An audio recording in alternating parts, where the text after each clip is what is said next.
بسم الله السلام عليكم ورحمة الله وبركاته أبوليوانك يا خبجمو في جالتمو الدنيا شفار جرتن bakki kuni ganda wasanqurqur kan aanaa jilee dhumuqaa keessatti argamu jechuudha.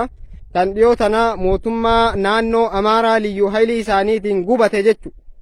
Ganda gooxii haga 10 of jalaa qabu. Gandi kuni akkuma amma agartan kana taheera jechu. Manni tokko osoo hin hafin. Kanaaf obboleewwan keenya namni viidiyoon kun singaye kan muslima taatan cufti akka gartee hawaasa ganda kanaadhaa bira dhaabbattaniin ergaa siniin ga'uu barbaada. Ergaa isaanirraa gartee bakka bu'aa ta'e.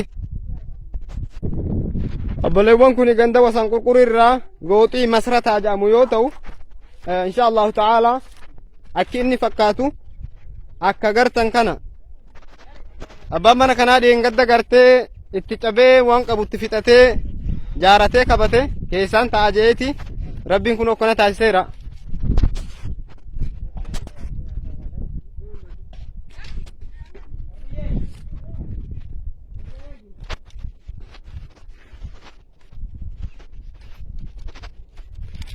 Kanaaf obboleewwan keenya wallahi yoon suuriyaa lammaffaa ta'an isiniin jee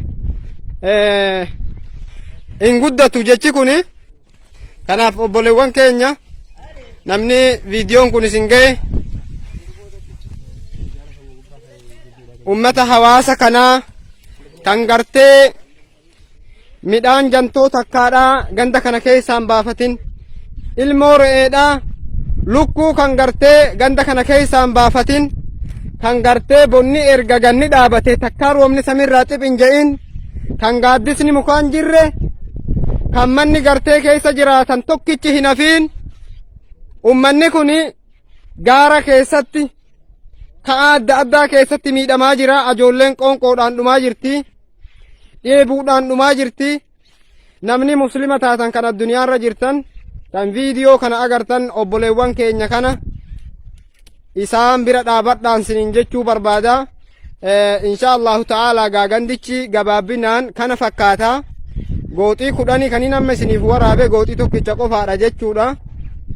Kuni mana qorqoorroo kan bulukaan jaaramedha jechuudha. Kan mukaa fi mana citaadhaa qofaan jaarame, citaadhaan kan jaarame wanni takka ganda san irratti hin hafne jechuu obboleewwan akhiraa. Kanaaf jechuudha oduu isin dheeressuun barbaadu asumattan sinirraa dhaabaa. Rabbiin subhaanahu wa ta'aalaa man ahyaahaa faka'annamaa ahya annaasa jamiican jaa'uggaanuuf dubbatu. Nami lubbuu takka jiraachise du'arraa hambise sababaa itti tahe akka nama gartee nama addunyaa tana cufaarra jiru jiraachiseeti jedha Rabbi subhaanahu wa ta'ala. Kanaaf obboleewwan keessan kan beelaaf dheebuun dhumaa jiran kana dhaqqabaa siniin jechuun barbaada. Ayyee asuman sinirraa dhaabaa. Wassalaamu alaikum wa rahmatullaahi wa barakaatuh.